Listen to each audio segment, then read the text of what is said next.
Hey everyone, welcome back to the channel and welcome to the roof of Orange Garage. I'm here at Disney Springs today because I've got a few things that I want to do, but before I make my way in, I wanted to chat with you a little bit about something that caught my eye, as I've been reading through the comments that I'm getting on the channel. So this one was left on the Rolling Through Disney video answering your mobility aka ECV questions. And this person says, I really appreciate your disclaimer about those who need an ECV at Walt Disney World but not necessarily in their daily lives. And then they go on to explain how this is the case for them.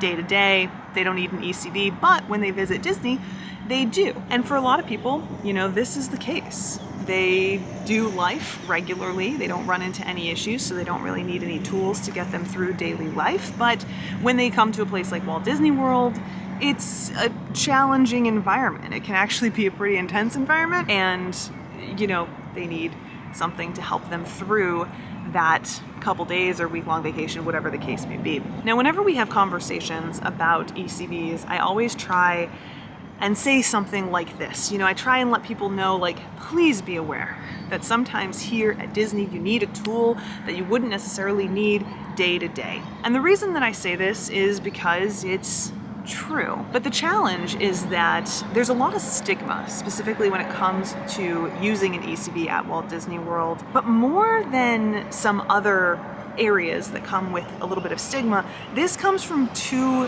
very separate places. On one hand, we have people who think that an ECV is only for the lazy. And I mean, that's a load of BS. And we'll talk a little bit more about why that is the case here in a second. But on the other hand, the biggest challenge is over here.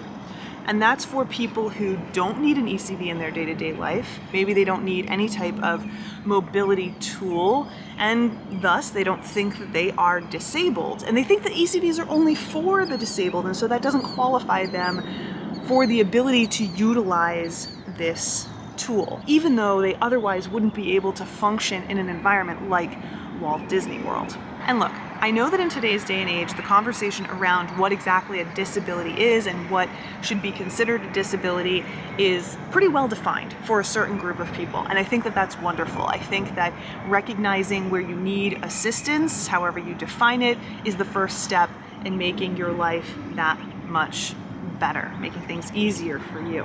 But there are a lot of people who haven't defined disability in that way. To them, it means something very specific. And because that need isn't a day-to-day need, there's no necessity for a day-to-day tool, they don't really make that connection. And I totally get this because I have lived with people like this, for whom it's not necessarily like any stigma against being disabled, you know what I'm saying? But they don't want to abuse the ability to utilize a tool if they don't truly need it. Do you know where I'm coming from? I'm sure that those of you who have had conversations about things like ECVs and wheelchairs or whatever, you know exactly where I'm coming from. But I just want to make that clear as we kind of go forward, because especially with all of the conversations that have been happening right now around like DAS, I know that there's a lot of thoughts in this particular area, but I do think that it's an important distinction to make, the two corners of the stigma that is using an ECV. Now, for the people on this side who think that they can't or shouldn't use an ECV because they're not disabled and they don't need that type of tool day to day, I think it's so very important to recognize that this environment here at Walt Disney World is not a day-to-day environment. Sure, it might be for some people. There are plenty of people out there who walk 10, 15, 20 miles a day, and they do that with ease and they don't need any tools, but that's not most people, especially not here in the United States, even elsewhere. I mean, again, you guys know I lived in Japan for a significant amount of time, and during my time there, I walked and rode a bike most places. Yes, I did have a car for a stretch of time. I did have a motorcycle as a mode of transportation for a stretch of time, but even so, I was rarely putting in the miles that I put in here at Walt Disney World, which is easily 5 miles on a light day. That's more than some people can handle, especially if we're talking about our family members who are a bit older, grandma, grandpa, someone who has a condition that flares up every once in a while, especially when they are doing very intense activity. Those people who don't go hiking because it's a problem, You could argue that that's similar to what you're doing here at Walt Disney World. No, you're not out in the trees or whatever, but certain parks like Animal Kingdom are very hilly, and this can be a problem for a number of people, and that problem can be solved with an ECV. There's also an entire conversation to be had around available seating. This is something we've talked about at length in the past. There are a lot of you out there who say, I don't need an ECV, I don't need a wheelchair or anything like that because I can easily just sit on a bench every now and again.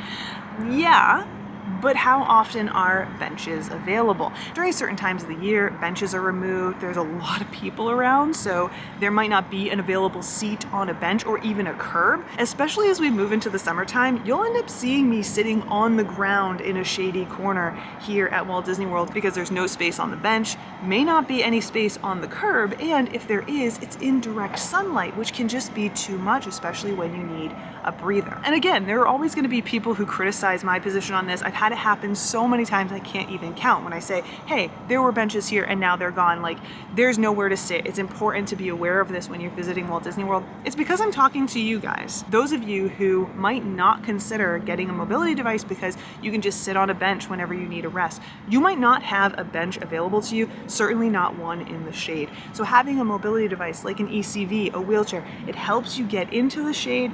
It helps you have a place to sit whenever you need it. And that's a really important thing to keep in mind if this discussion is one that you're having with your family. Now, on the other side of the house, we have people who think that using an ECV just makes you lazy. And look, I'm not even going to devote much time to this side of the house because I guarantee you that those same people who are saying that, they don't walk to their grocery store that's a mile away.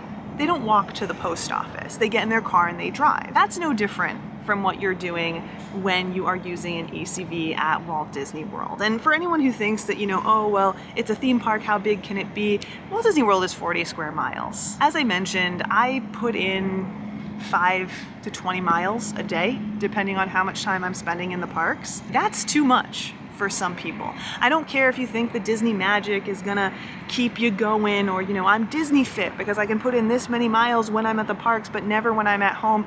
There are people who will never be able to pull that off for one reason or another. And quite frankly, people who think that if you're in an ECV, it just makes you lazy, they're spouting some nonsense, and you know what? At the end of the day, who cares what they think? Because they're not the ones dealing with you or struggling with you or sitting there to help accommodate you in the moment. They're just sitting behind their keyboard, tapping away.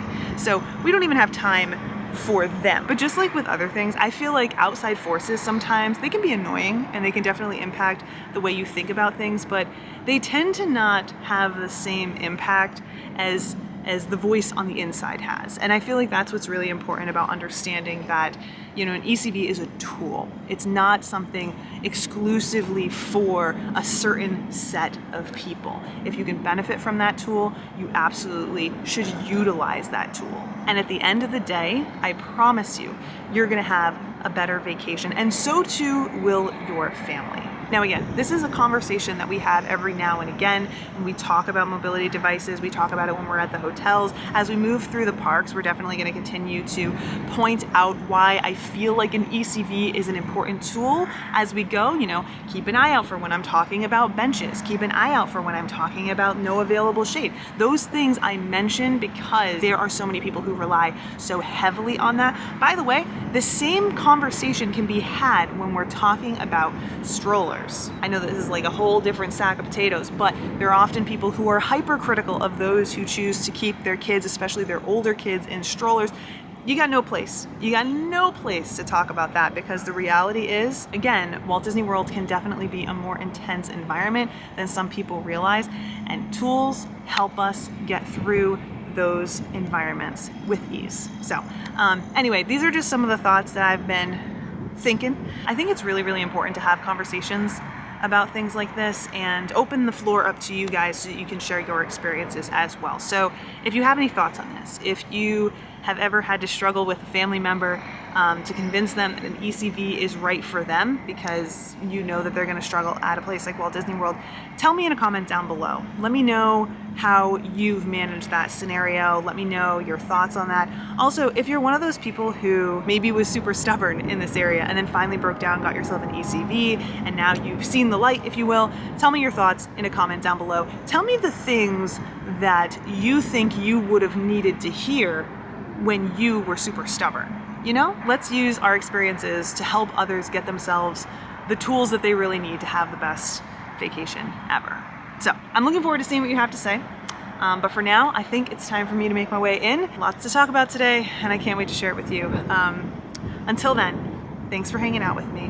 Thanks for listening to what I have to say, and I'll see you guys next time. Bye.